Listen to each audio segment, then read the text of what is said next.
పశ్చిమ గోదావరి జిల్లా పాలకొల్లులో పట్టణ అభివృద్ధి శాఖ మంత్రి పొంగూరు నారాయణరావు పర్యటించారు. ఈ సందర్భంగా పాలకొల్లు పట్టణంలో స్థానిక మంత్రి నిర్మల రామానాయుడుతో కలిసి పలు అభివృద్ధి పనులు పరిశీలించారు. ఈ సందర్భంగా మంత్రి నారాయణ మీడియాతో మాట్లాడారు.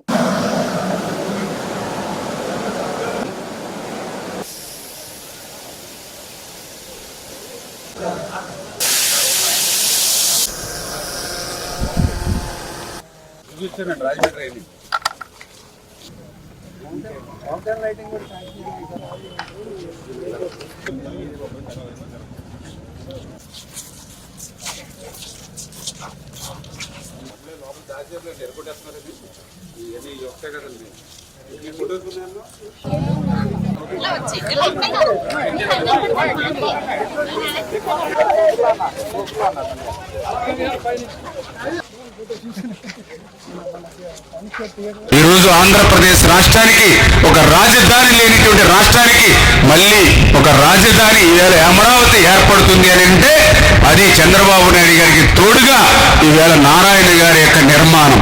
ఈరోజు మేము అసెంబ్లీలో కూర్చున్నామని అంటే అది నారాయణ గారి నిర్మాణం చేసింది. ఈరోజు సెక్రటరియట్ లో మరి కూర్చుని డబ్బులు ఖర్చు అవుతుంది. ఎవరి డబ్బులు ప్రజల సొమ్ము.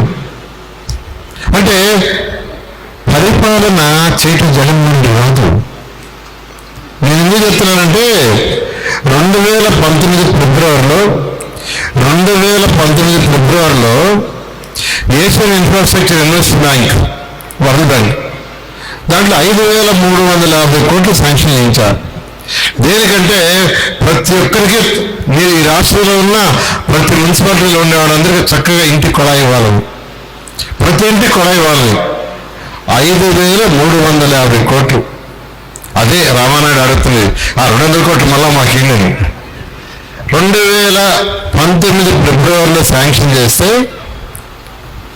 మొన్న జూన్కి టైం అయిపోయింది, ఒక్క పైసా ఖర్చు పెట్టాల. జూన్ టైం అయిపోయింది, క్యాన్సిల్ అయిపోయింది. 5,350 కోట్లు ఎవరు పోగొట్టుకోరు. ఏ పిచ్చి సేవుడు పోగొట్టుకోడు. దాన్ని ఎంత కష్టపడి చేసాం, 2 సంవత్సరాలు ఫాలోఅప్ చేసి తెచ్చాం. ఆ ప్రాజెక్ట్ పూర్తయితే అన్ని మున్సిపాలిటీస్కి ప్రతి ఇంటికి